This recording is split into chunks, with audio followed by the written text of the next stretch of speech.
Yeah. Run it back, run it back, run it back, run it back, run it back, run it back, run it back, run it back, run it back, run it back. Lost through the band, had to crawl back.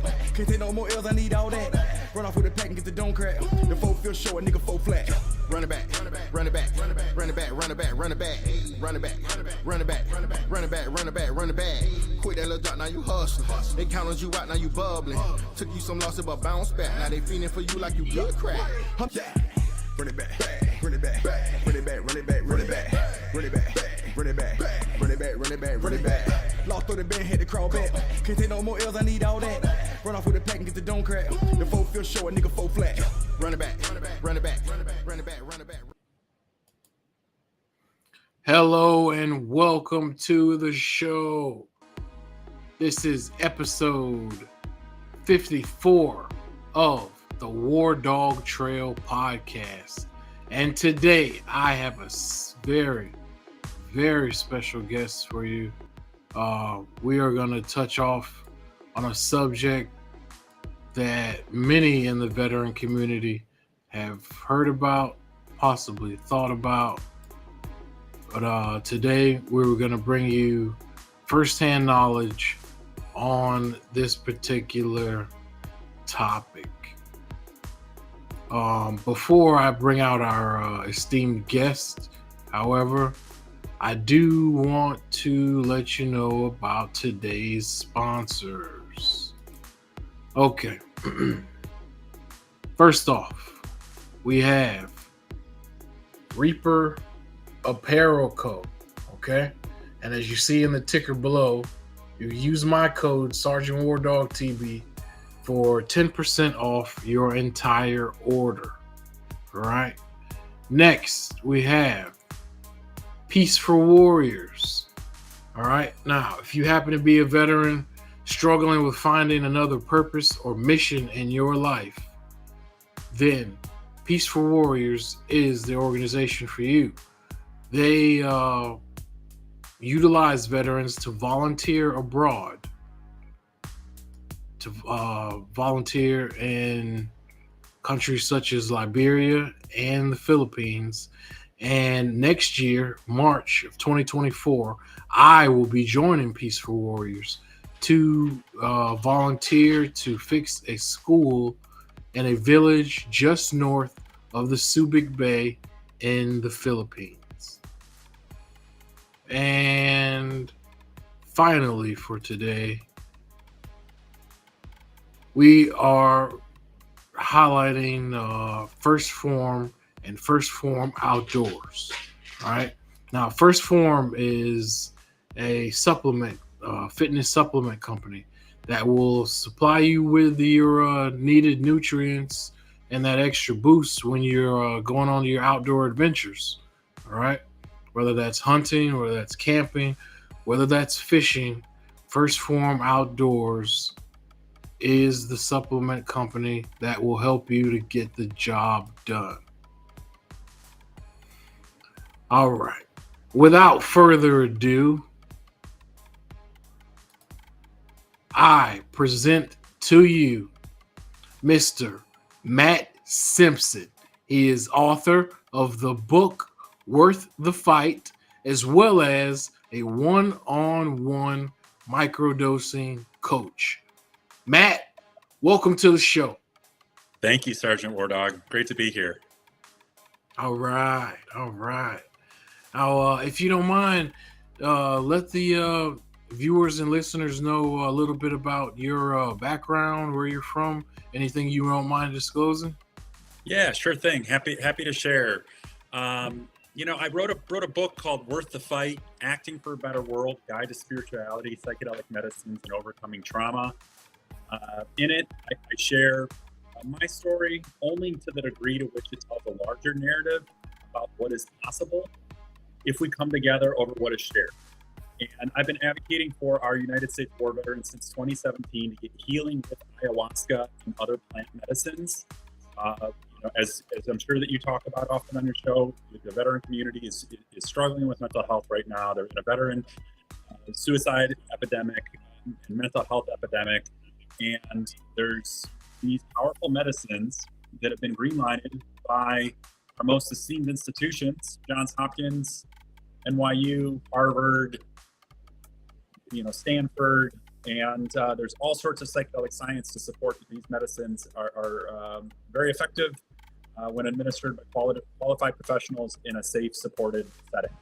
So, a little bit about my background. I did the whole corporate America thing. I sold a business on my 35th birthday, October 16th, 2014. And while I was supposed to be out celebrating with the new brass and thinking about all the money and responsibility and career trajectory, all I could think about was the path that I'm on right now, this path of service. And then that set in motion an 18-month travel journey where I left my corporate career. I walked away from the money and said, you know what, I need to go heal. I need to go do what's right for me, to heal the childhood sexual trauma in my nervous system. It was at root for my depression and my addictions and my drinking and my materialismitis. I used to kind of be a big suit and tie guy that, thought he was better than other people. And these medicines really opened me up. And on month 17 of my 18-month travel journey, I came across this veteran collective soul healing mission. I came across Ryan DeComp, one of your Marine brothers, who at the time had served upwards of 150 veterans to heal with plant medicine, with ayahuasca specifically. He was the first mover in this space. I worked with him for a few years as his program manager. I write about all this in my book, Worth the Fight. And this veteran plight really pulled me in. The fact that there's a lot of childhood trauma, specifically childhood sexual trauma, at the root of a lot of the veterans that are healing with plant medicines.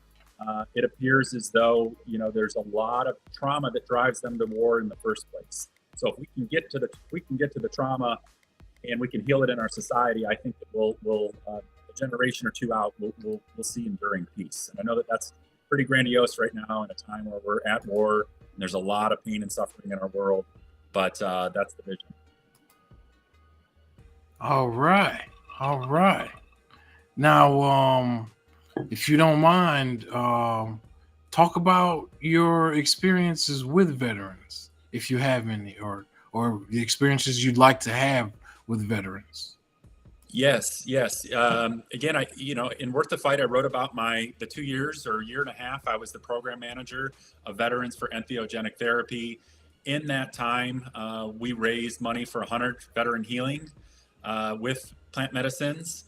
And since then, I've been advocating with more specifically the Heroic Hearts Project. They're a veteran organization led by a former Army Ranger, retired Jesse Gould. And they are organizing healing retreats for veterans with post-traumatic stress disorder that have ran out of options with VA and that are kind of at the end of the road, so to speak. And they're going down to Peru, they're going down to Jamaica, they're going down to Central America to have this extraordinarily powerful, incredible healing with plant medicine. It allows them to get into their nervous system, to reconcile some of the past hurts, often from childhood, but sometimes from service time, and an opportunity, excuse me, to let go and to find peace with some of their experiences. Great. Will you repeat the name of that organization? Because I'm actually interested in them. The Heroic Hearts Project. Heroic Hearts Project. Yeah, Heroic Hearts. Do you know where they're based out of? Jesse's in New York City, but he works remotely and he's got a strong team all over the country. Yeah. Okay, great. Good deal. Thank you for that. Of course. Yeah. Happy to share. Now, I mentioned earlier during the pre-show, and this is going to be my first time ever disclosing this, but I am no longer afraid nor ashamed because I know it helped my overall well-being. All right. Now, I have actually experimented with psychedelics for my PTSD after 3 tours in Iraq as an infantry rifleman. And I have to tell you, the first I ever used or tried was DMT, right? And I have to tell you, when I finished and I came out of, when I came to after my taste, the first words out of my mouth were, "We're gonna be okay. We're gonna be okay." And I have no idea what, in my subconscious, you know, uh, led that to be what was said. But I am grateful that of all the things that could have came out of my mouth, something positive like that did come out. All right. And the second time I did experiment in the state of Texas with mushrooms because I wanted to see what it helped me with my paranoia and with my constant worry that someone's going to attack me or someone's going to try to kill me again. As I went through 3 straight years in the war, I just can't get that feeling to go away. But I will admit, it did subside and it did go away when I experimented with the mushrooms. I mean, I know you hear many great and amazing stories on what it does and what it does for specific individuals. But for me, I got to tell you, it calmed me down to a point that I didn't know was possible, that I didn't know personally I could attain. So, is that the normal type of reaction that you get, or that some of your veterans get when they try Yes, absolutely. microdosing?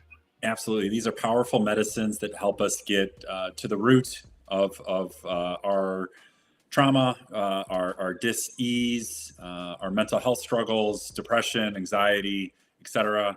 And first off, I just want to applaud your courage to call bullshit on Bullshit Incorporated and to try it out and see for yourself. You know, the drug laws are really, really powerful, especially as a black man in our society. But for you to have that experience and to feel relief, you fought and served our country, 3 tours. That's powerful. And Marines are the most rugged, dogged of all of y'all. And you're on the front line, and you're in it, and you're in the friction and in the mess and the pain and the carnage and to feel some relief when you stepped outside the pale of what is acceptable. With DMT at first, to have that feeling of, it's going to be okay. That's a powerful realization for somebody who's struggling with mental health, because that's going to help you put in the work in the day-to-day to embrace the grind, embrace the continuous seeking of doing your healing work. That is an active, continuous process. And psilocybin, is also a powerful medicine that is really the darling of this movement. It's a playful mushroom. It's like, why are we scared of a playful mushroom? But it's very powerful for healing trauma as well, and for reducing again our dis-ease. Right. And you got my page up right there, and that's Roland Griffiths. He just passed on. He was the lead scientist at Johns Hopkins University. And he started studying psilocybin in the early 2000s.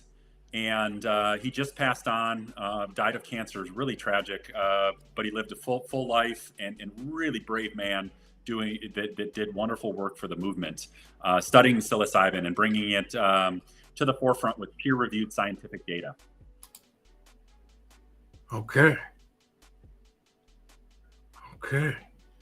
Now, can you tell me how long or how much experience do you personally have when it comes to the microdosing and all? My experience with psychedelics is pretty vast.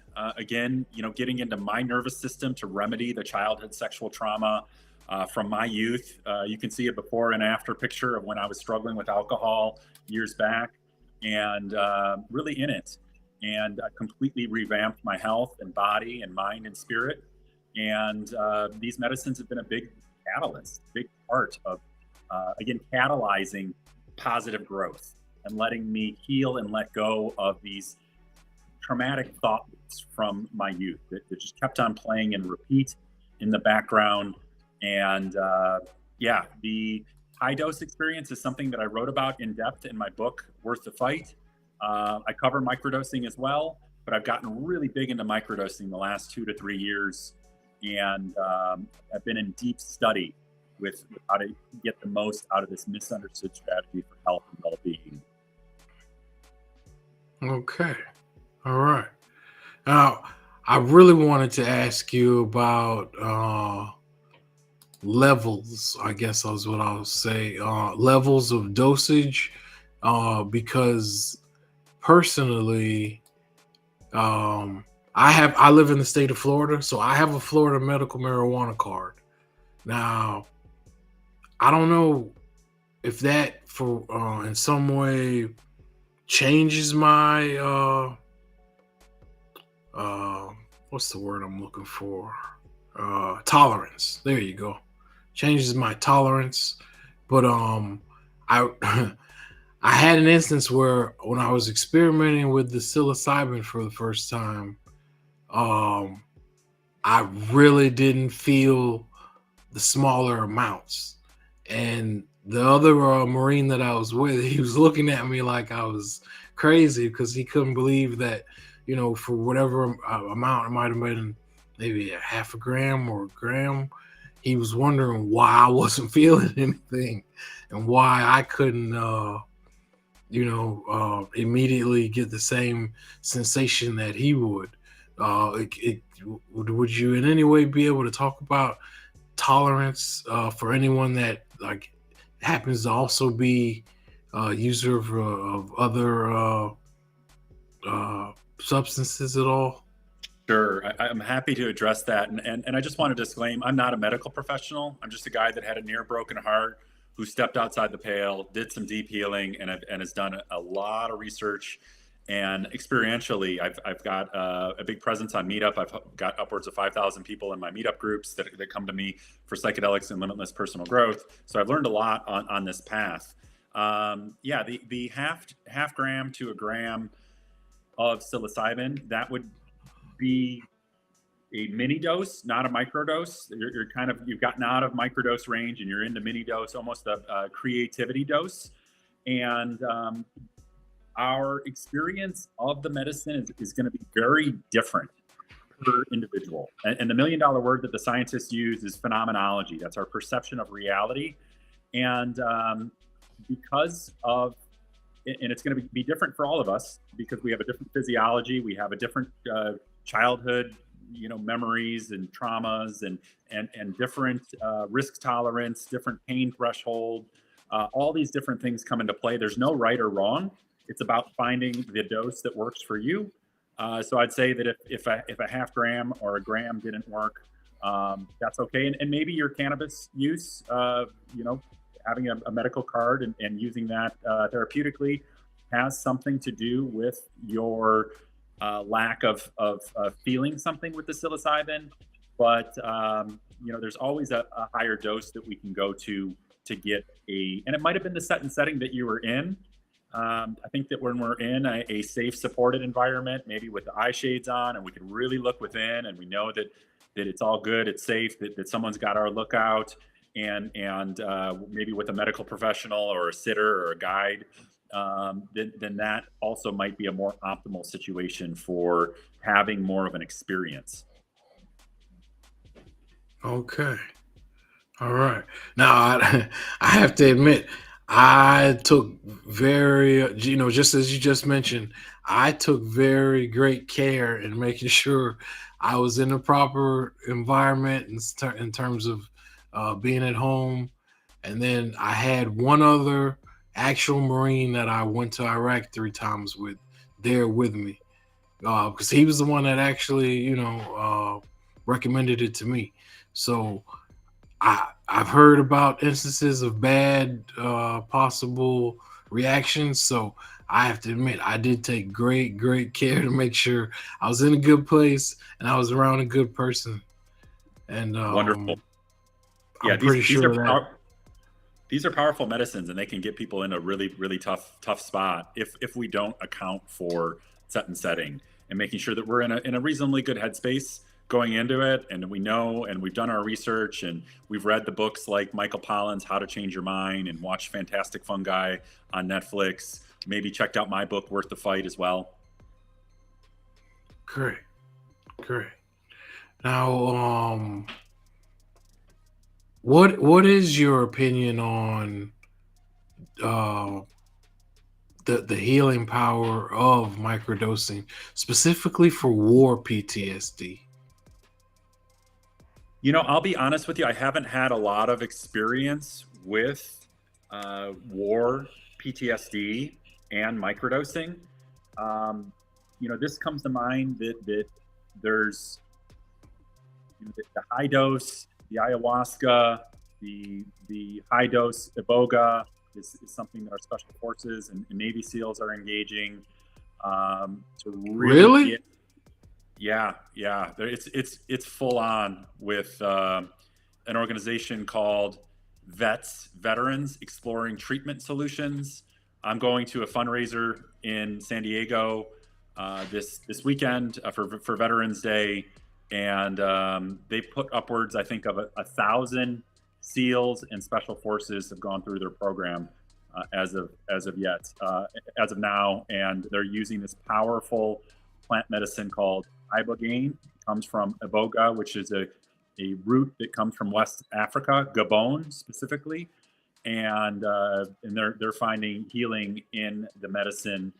And in terms of sometimes we have to fight fire with fire, and the big gun, so to speak, is going to be the high dose experience.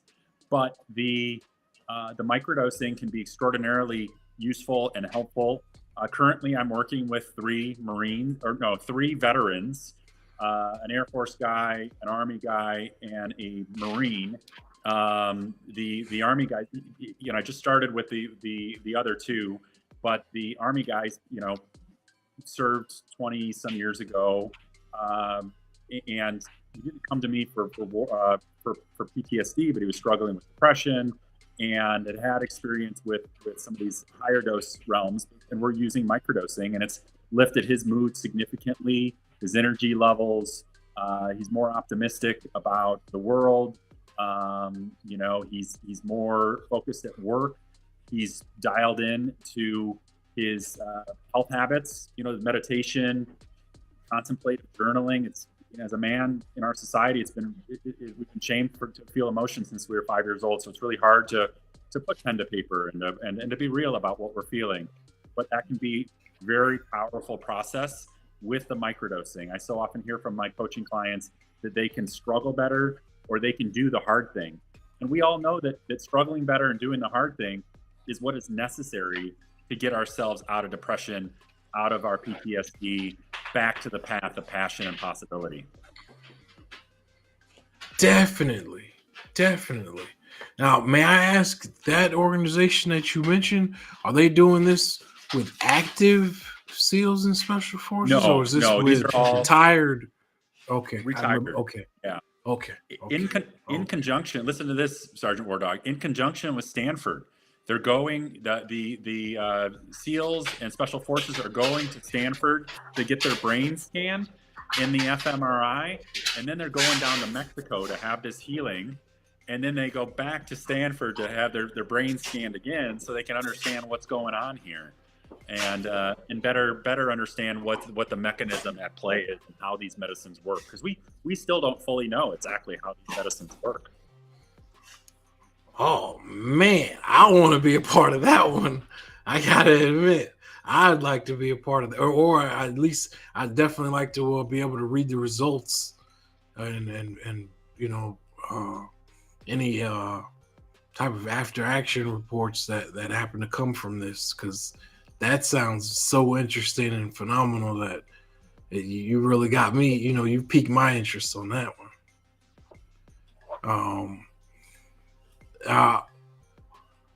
Will you explain a little bit about the world of microdosing versus macrodosing?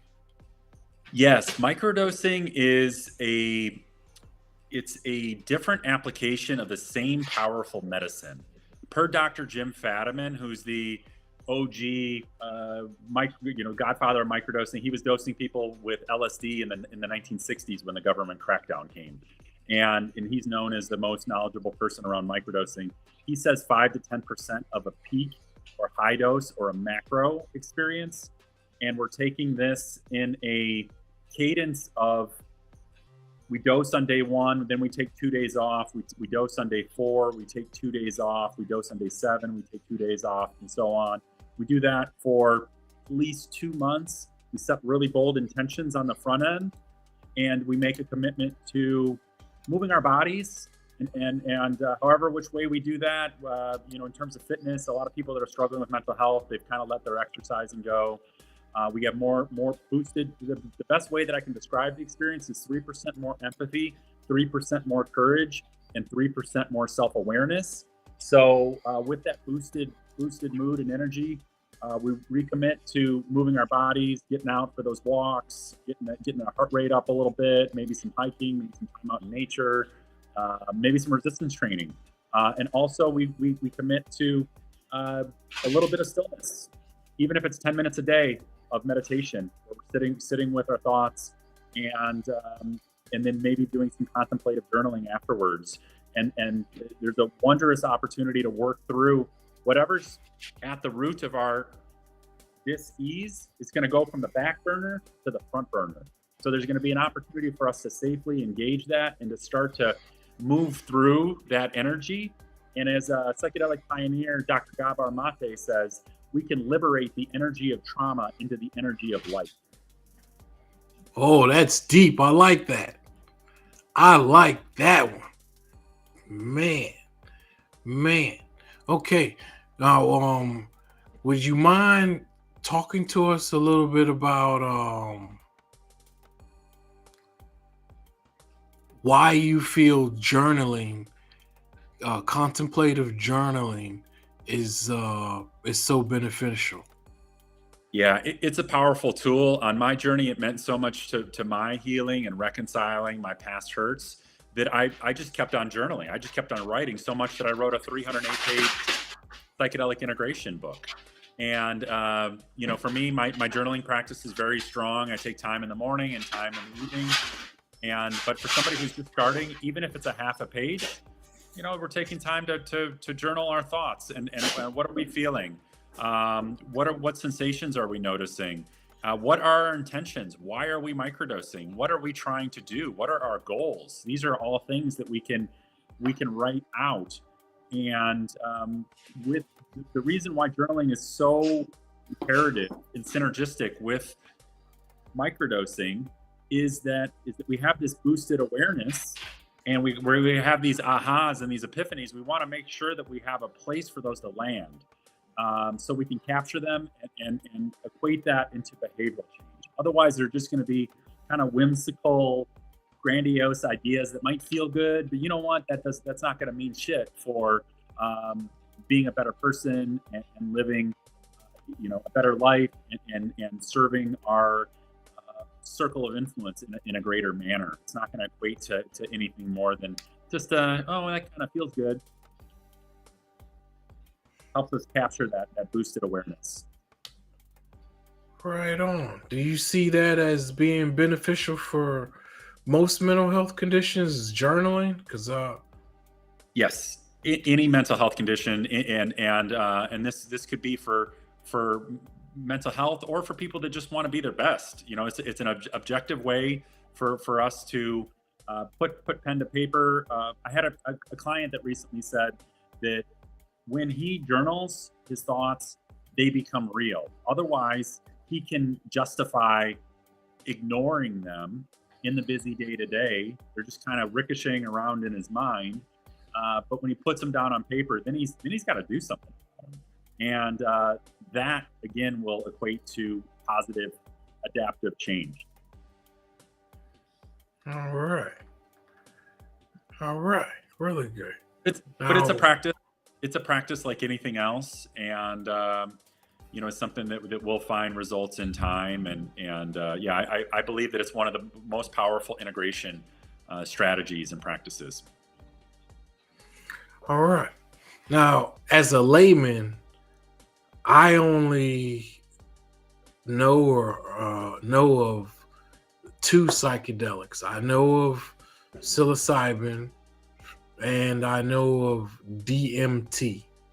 What other psychedelics are there out there that are therapeutic? Oh man, there's a long list of them.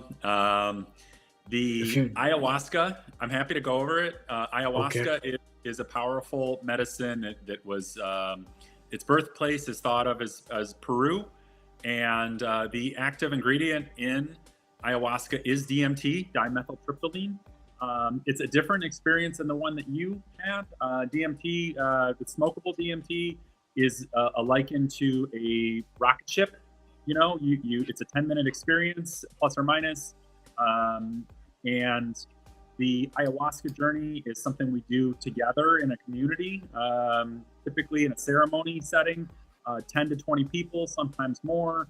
And everybody is having this drink, this brew, this tea that is of the ayahuasca vine and some leaves. It's crazy to think that shamans found this kind of concoction, this natural remedy concoction to heal and to tap into different realms and to tap into our spiritual connection. And that is something that people are finding enormous success for healing traumas, and there's a visionary component to this. And there's other medicines like MDMA is in phase 3 clinical trials with our federal government, very likely to be an approved cure for post-traumatic stress disorder within the next year. And that is the MDMA, the club drug ecstasy, combined with therapy. There's 3 drug interventions with MDMA, and then there's 9 non-drug therapeutic sessions with a male and female therapist. And 2/3 of people that had post-traumatic stress disorder for an average of 14 years, they no longer qualify for the diagnosis after 3 months of this therapy. So that's looming. That's around the corner for everyone. But most importantly, I believe your brothers and sisters in arms that served our country. This is going to be a powerful tool to combat the veteran suicide tragedy and epidemic. In addition, also there's LSD. It's a powerful medicine that people are doing. There's a lot of scientific data around LSD. It's a medicine that was synthesized in a laboratory. People are microdosing that as well, and taking high-dose macrodose experiences, extraordinarily powerful. Again, very important to have a proper set and setting and to have a guide if you're going to flirt with any of these, but certainly LSD as well. San Pedro is a cactus that the active ingredient is called mescaline, and that also was the birthplace is from Peru, and this is done in a ceremony setting as well, and very, very powerful medicine that allows us to really get into our body. I've never felt so much energy in my life, power in my physical body than when I had this mescaline San Pedro. And it's a psychedelic that doesn't get talked about very much in the movement.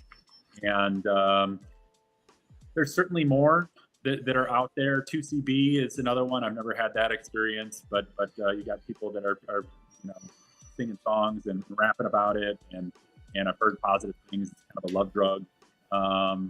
Yeah. All right. Now, so are you actually an advocate yourself in saying that it did help pull you out of your own struggles and situation? 100%. Yeah, absolutely. It radically shifted my life for the absolute better. The degree of joy and love that I feel in my life and connection is it's beyond words. And I write about this beyond love that I feel that I first experienced in the jungles of Costa Rica in my book, Worth the Fight. And this is something that I think everyone could potentially benefit from. It's certainly not going to be for everyone, but people with an earnest intention and respect, yeah. there's something here, and this is the future, I believe. And me personally, yeah, it's helped me to harmonize a lot of my addictions and to live a more holistic, balanced life. And my fitness is through the roof. I'm 44 years old, breaking my fitness goals, and just feeling good, loving life, and loving my purpose. I get to, there's not many people that say that they're living their dream life. I am. I don't spend 1 second wondering why I'm here. And this work and paying forward the grace of plant medicine healing has been something that is so profoundly impactful on my journey. All right. Well, where do you see the future of microdosing going? Yeah, there's more and more people that are coming out and doing this. I think that this makes sense that there's a massive cultural phenomenon of microdosing because we are so close to having some of these high doses be approved. I think more and more people will do this, and this will be a healing strategy that people will use to boost their mood and energy levels. I'm also seeing a lot of people that are using microdosing to get off of their pharmaceuticals. That's really kind of compelling data. There was the largest microdosing study conducted, had 32,000 microdosers. Those that were microdosing for mental health reasons, half of them either stopped taking their medications or significantly reduced taking their pharmaceuticals. So this is helping people harmonize their imbalances and kick their addictions. And often our pharmaceuticals are just a state-sanctioned addiction.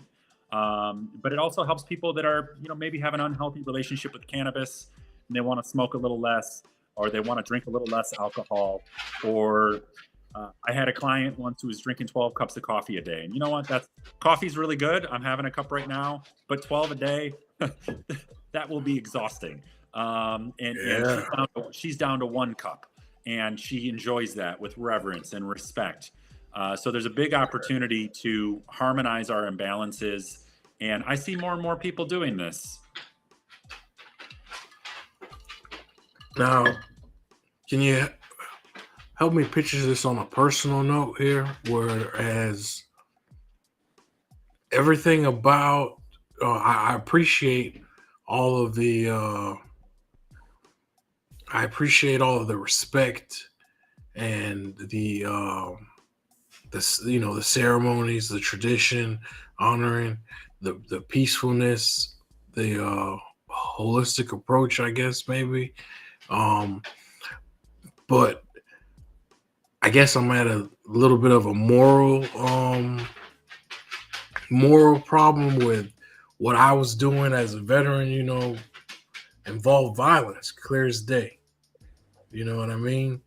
So, do you find it at all different or odd, or would you say it might be in any way difficult for, say, a veteran whose job was to be violent to sort of come into this sort of peaceful realm and this,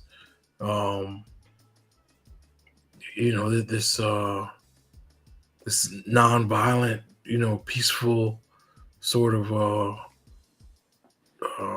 end stage that we're discussing? Yeah. There's a wondrous opportunity to heal. That moral injury is something that's talked about a lot about from service time, and what's done is done. The past is the past. I know a lot of veterans, they struggle with what they did and how they behaved, even though they were following orders and they served honorably. But yeah, there would be an opportunity to find peace and forgiveness and letting go. And that doesn't necessarily mean that you lose your edge, but it's like, hey, this happened, and I don't want to carry this anymore, and to find forgiveness and find peace. And yeah, there's a big opportunity for that.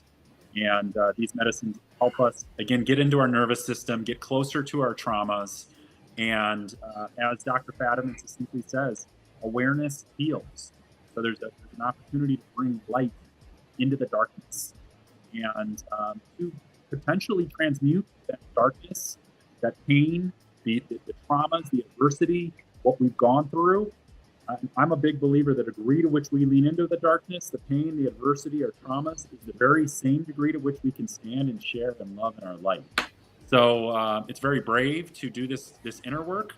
But yeah, there's wondrous healing, and there's a lot of your brothers, your veteran brothers and sisters that have gone ahead and done this work, and are living examples of people that have gone through this therapy and have come out on the other side more soulful, more grounded, more in touch with their energies, and more clear on the work that they're here to do and the impact that they're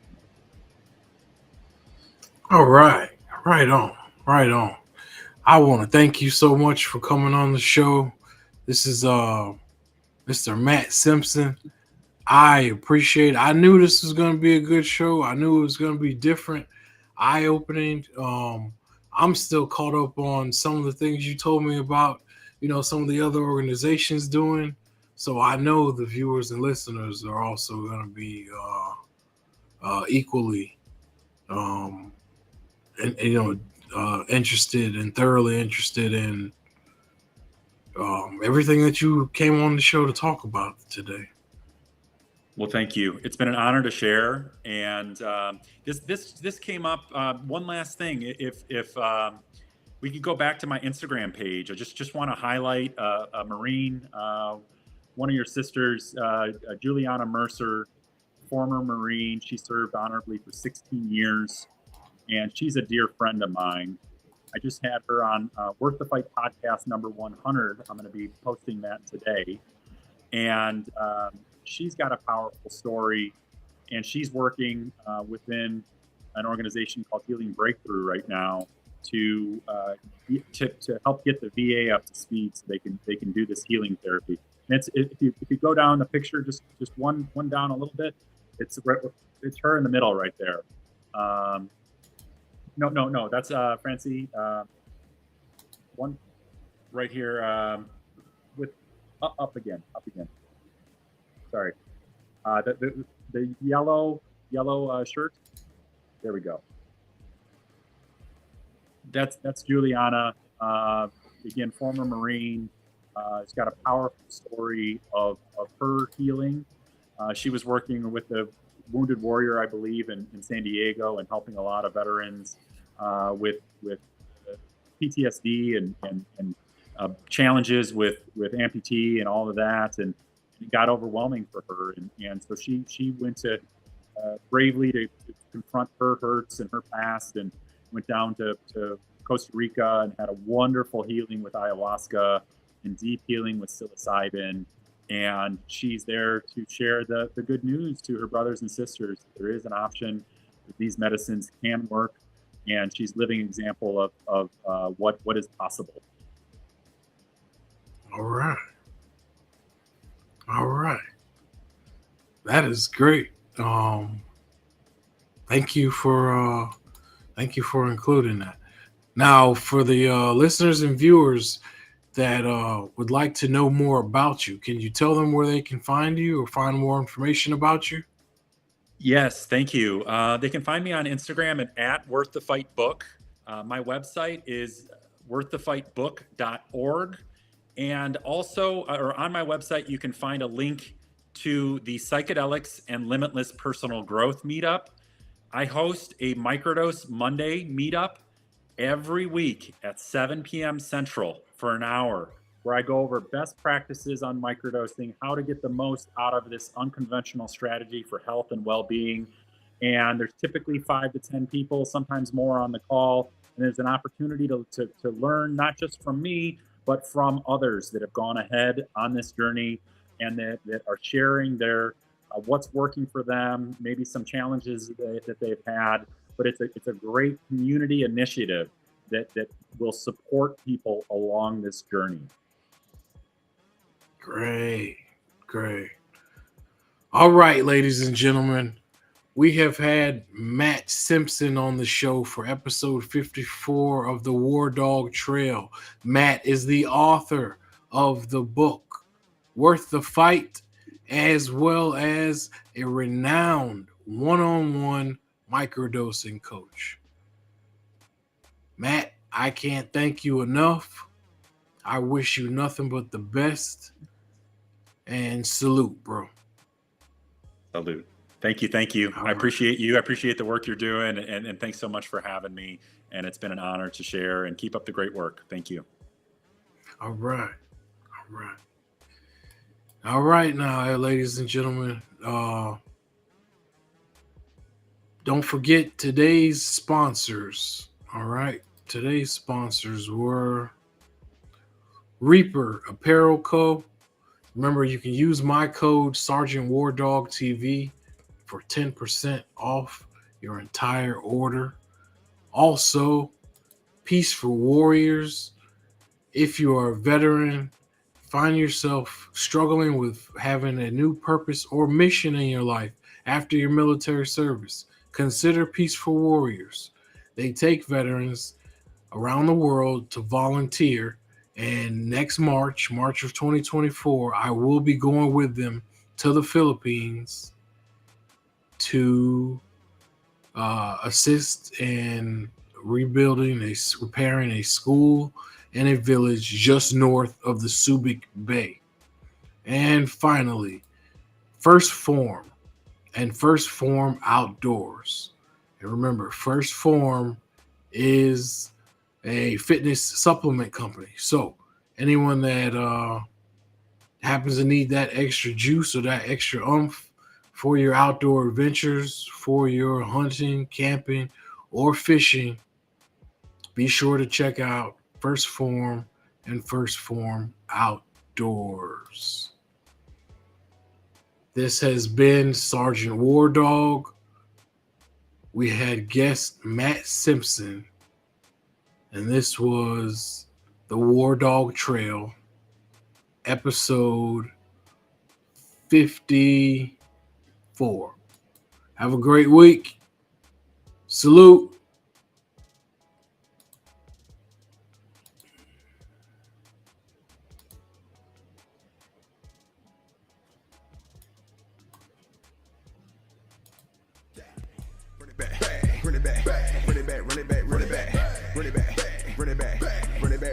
Run it back. Lost through the bend, had to crawl back. Can't take no more L's, I need all that. Run off with a pack and get the dome crack. The four feel short, nigga four flat. Run it back. Quit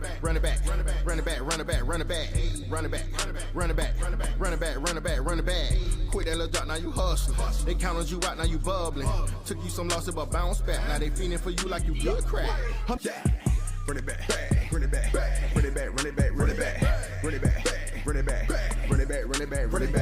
Lost through the bend, had to crawl back. Can't take no more L's, I need all that. Run off with a pack and get the dome crack. The four feel short, nigga four flat.